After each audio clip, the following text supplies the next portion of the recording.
Welcome to the Clutch Kitten Gaming Podcast, where I play an indie game for 5 hours and let you know whether or not it's worth your time and money.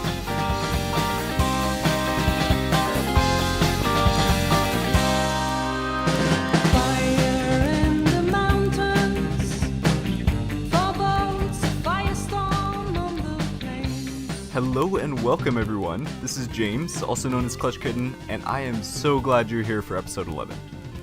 I'm not sure if you're in the same boat as me, but this has been the busiest summer of my entire life. My wife and I have gotten to go on a lot of fun trips, and so many great opportunities have come up, but it has been absolutely exhausting. The weird thing is that even though the podcast has taken up extra time in my schedule, it's been the one thing that I've consistently gotten to look forward to every single week, so I appreciate you taking your time to listen and support the podcast. In case you haven't yet, I want to encourage you to subscribe on iTunes, Spotify, Podbean, or whatever platform you're on, and if you enjoy what you hear each week, go ahead and give the show a 5-star review or a like. Those go a long way when it comes to visibility in the space. Also, I love to hear from you all. I appreciate all the encouragement and feedback I received last week, and I really enjoy getting questions as well. If you want to contact me, go ahead and shoot me an email at clutchkittengaming@gmail.com. Just make sure you use a K instead of a C for the clutch. Let's go ahead and move on to the story from this week. If you weren't aware, National Video Game Day was on September 12th, and I stumbled upon an interesting study done by the ESA, the Entertainment Software Association. Apparently every year they survey over 4,000 American households, and the heads and most frequent gamers within each household about their video game playing habits and attitudes. A few of the findings from the survey that I found interesting were as follows. The average gamer is 34 years old, which honestly was older than I would have expected. 45% of US gamers are women, which I definitely think pushes against the common stereotype of video games being a men's hobby. In fact, adult women represent a greater portion of the video game playing population, 33%, than boys under 18 years old, which is 17%. According to the survey, 70% of parents believe video games have a positive influence on their children's lives. For me growing up, I think I was still in an era where parents were much more skeptical about video games, so I only had learning company games on the computer. If I wanted to play any sort of console, I had to actually go over to a friend's house who had a console, a PS2 or a Super Nintendo. There are a ton of stats in this report, but I'll leave you with this as the final one.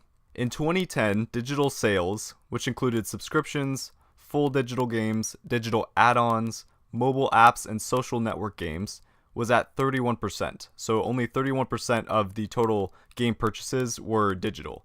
And that has now grown to 79% in 2017.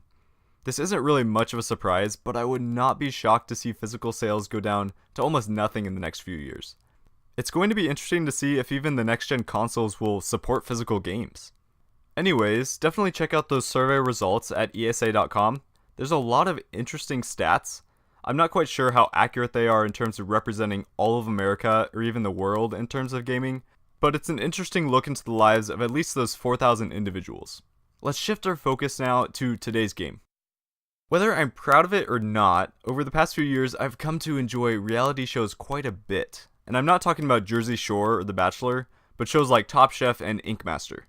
The competition is a thrill, and I think that pretty much everyone who watches those shows imagines themselves as a contestant at least at some point. You wonder whether you have what it takes to cut through the drama and come out with the money or title as well as your pride in the end. I think that today's game plays well off of that feeling in addition to presenting some solid mechanics.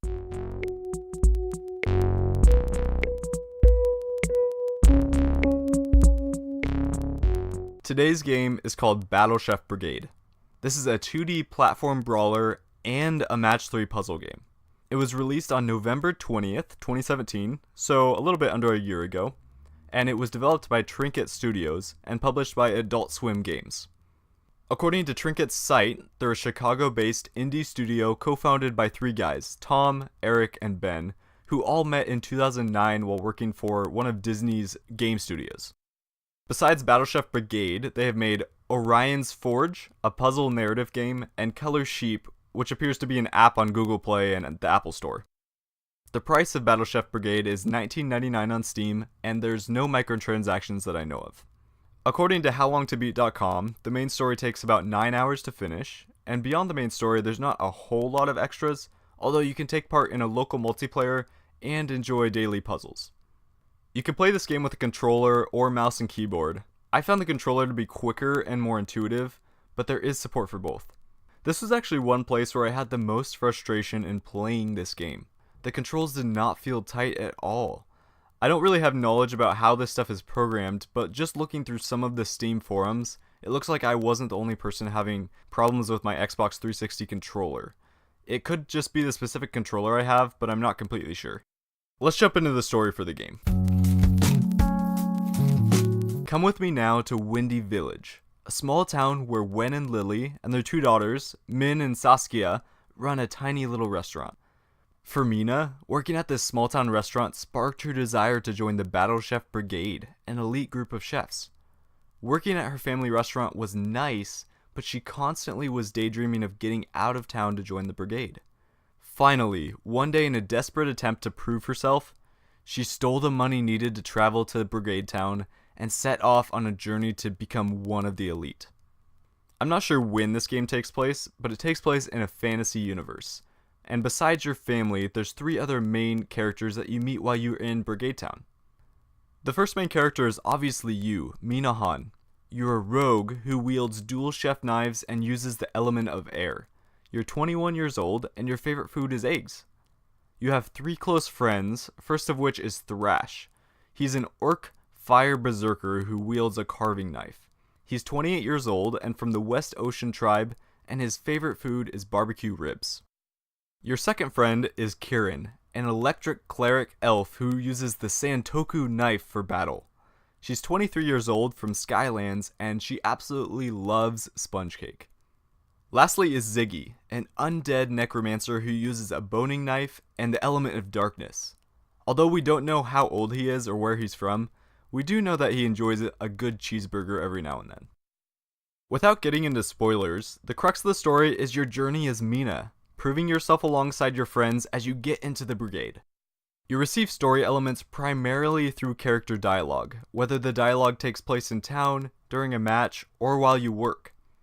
There is also a bit of monologue whenever you wake up or you're writing letters to your family.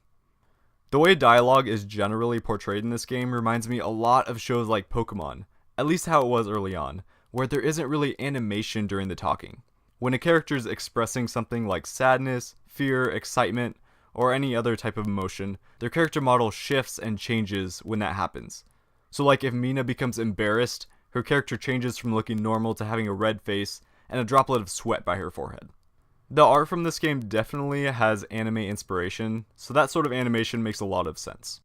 Anyways, through these dialogues, the story is going to progress along its normal path. One nice thing is that when you're in the main town, there's often people you can talk to and learn more about, but you don't have to talk with them. This lets you choose what depth of narrative you want to experience. This brings us to the key question about the story. Is it actually important to the game? If I were to completely change the theme and story of Battle Chef Brigade, would it significantly hurt the player experience? I really don't think so.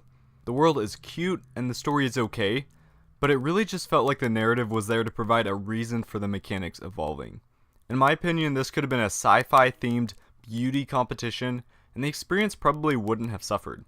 You can slap a theme on pretty much any platform battle system, and especially on any match 3 puzzle game.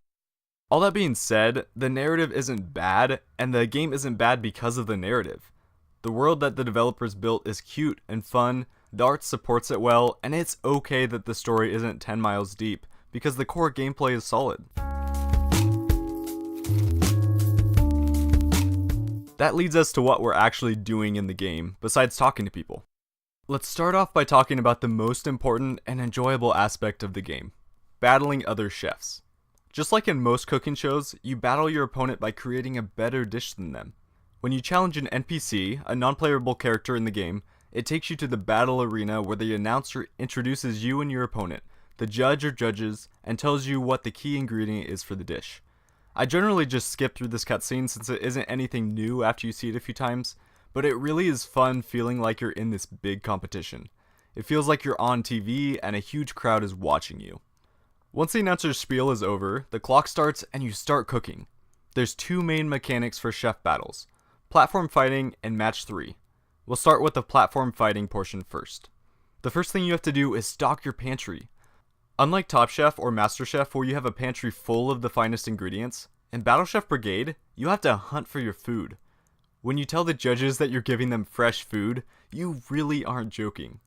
It's kind of like if you're a Master Chef contestant and we're told to go to a farm, find a chicken, defeather that chicken, butcher it, and then cook an amazing meal with it. Or for you vegetarians out there, it's like if you had to go to the forest to forage for fresh, edible mushrooms that you then had to use in your competition dinner. In Battle Chef, when you run out of the arena to the left, you'll find yourself in an environment filled with plants and interesting creatures. There's everything from mushrooms to dragons to mythical horses to crabs. This is where the platform fighting mechanic comes into play. If you want crab meat, you have to go and kill the crab to pick up the meat it drops. If you want a mushroom or fruit from a tree, you have to hit the plant and pick up the produce. When you're about to pick up an ingredient, you'll notice that they each have a different pattern of elements, generally ranging from 2 to 4. For example, a specific mushroom that you find in a cave is a 1x2 ingredient with 1 earth and 1 fire. Or if you pick up a piece of meat from a rhino type creature, it's a 2x2 ingredient with bone, fire, and water. We'll talk more about why this matters once we get into the actual cooking, but the important thing to notice is that each ingredient has a different pattern of elements. Now, to actually kill a creature, you have a bunch of different attacks to use. Mina can throw knives, create whirlwinds, punch, kick, dash, and do a whole lot more. The combat system is actually quite nice. It's not the most fleshed out fighting system I've ever played, but it makes facing enemies fun because you aren't just mashing one attack button. Each creature attacks and behaves differently, which makes varying your fighting style important as well. When you enter the arena, you have a certain amount of health and mana, which both regenerate over time. Attacks like throwing your knives or creating whirlwinds use up mana, but using your punches and kicks don't. So for me, the cycle of what I would do for combat is I would throw a few knives, throw a whirlwind, and then kick and punch until my mana's back up to do a few more of those things. Most of the creatures also fight back, which is why you have your health bar.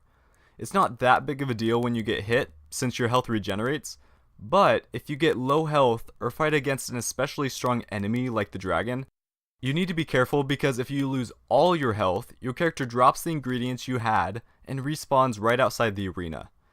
As these challenges are timed, that can be a huge issue if you lose some ingredients that you've picked up.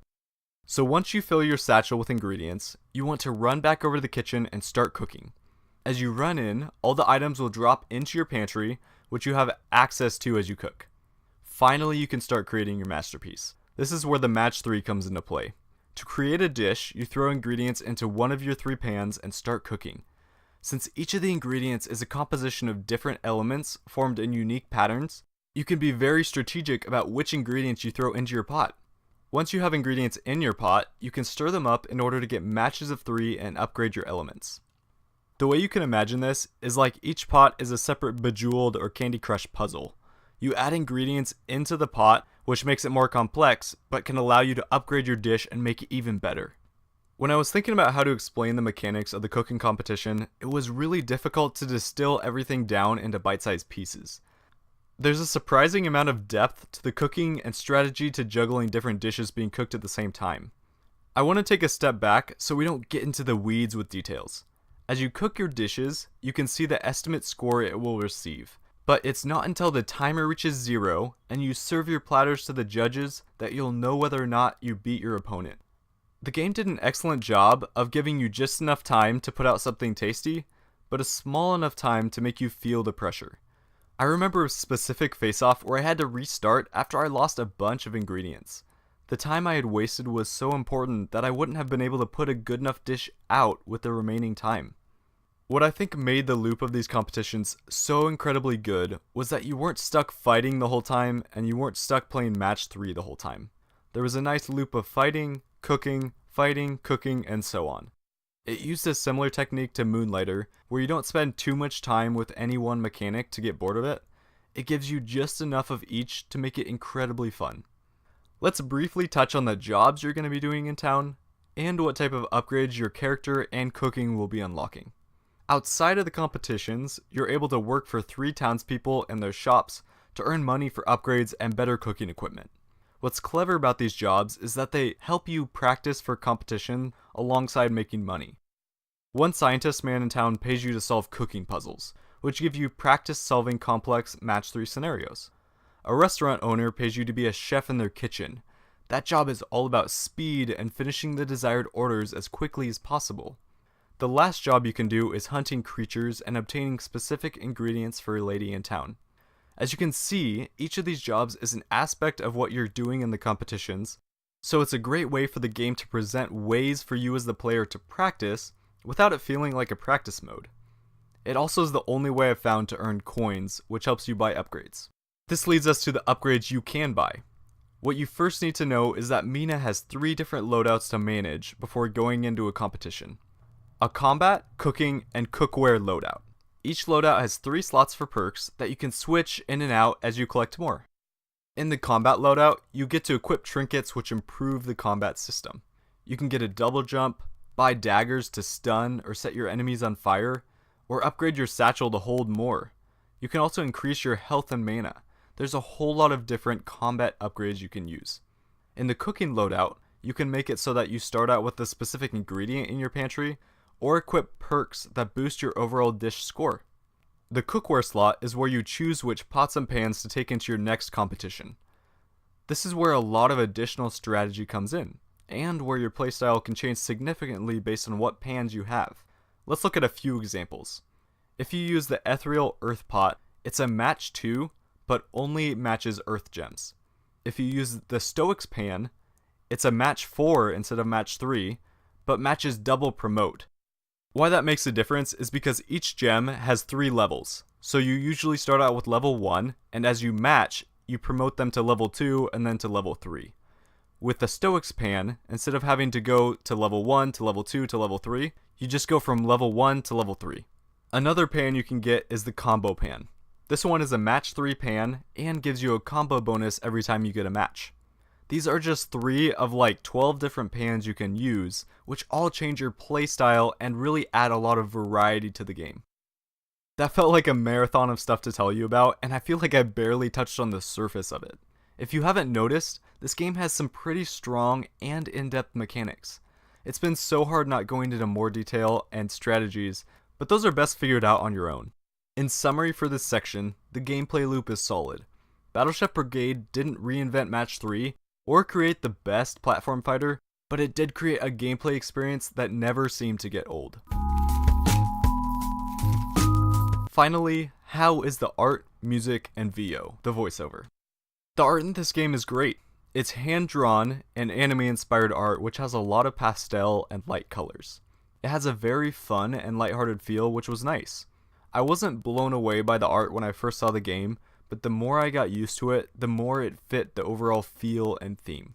In terms of the music, it's actually pretty lackluster. After coming off a game like Donut County, which had an excellent soundtrack, this music paled in comparison. Lastly, the voiceover wasn't bad.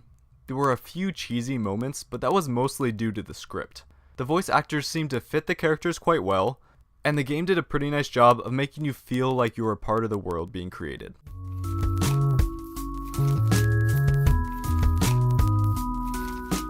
Now that we've talked about the story, mechanics, and art, what are the overarching positives and negatives of the game?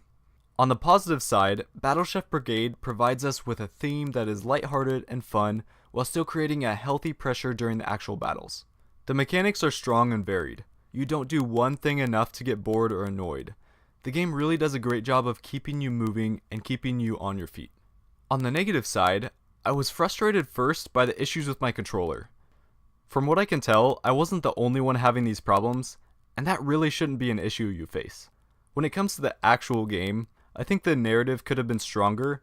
The story of Mina's relationship with her family and friends was sweet, but I honestly didn't care at a certain point. I just wanted to keep enjoying the mechanics the game had to offer, and that mattered more to me than the story.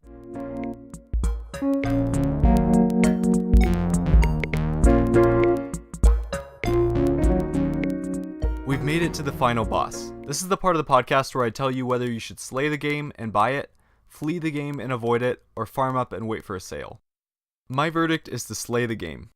Battle Chef Brigade is a solid experience overall, and it's reasonably priced for what you get. In addition to the main story, there's also daily missions, puzzles, and local multiplayer, which just adds to its replayability. Even if you haven't been into brawlers or match 3 games in the past, this game does a great job of making those genres accessible and enjoyable.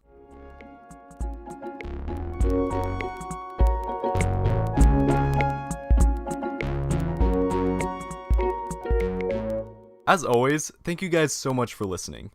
It was actually really great to keep playing Battle Chef Brigade. I started it months ago and hadn't gotten to come back to it, so the podcast was an amazing excuse to do so. If you want to see what I'm up to during the week and get a sneak peek into what game I'm playing next, follow me on Instagram and Facebook at Clutch Kitten Gaming and on Twitter at KKG Podcast. Have a great rest of your day, and I'll see you in game.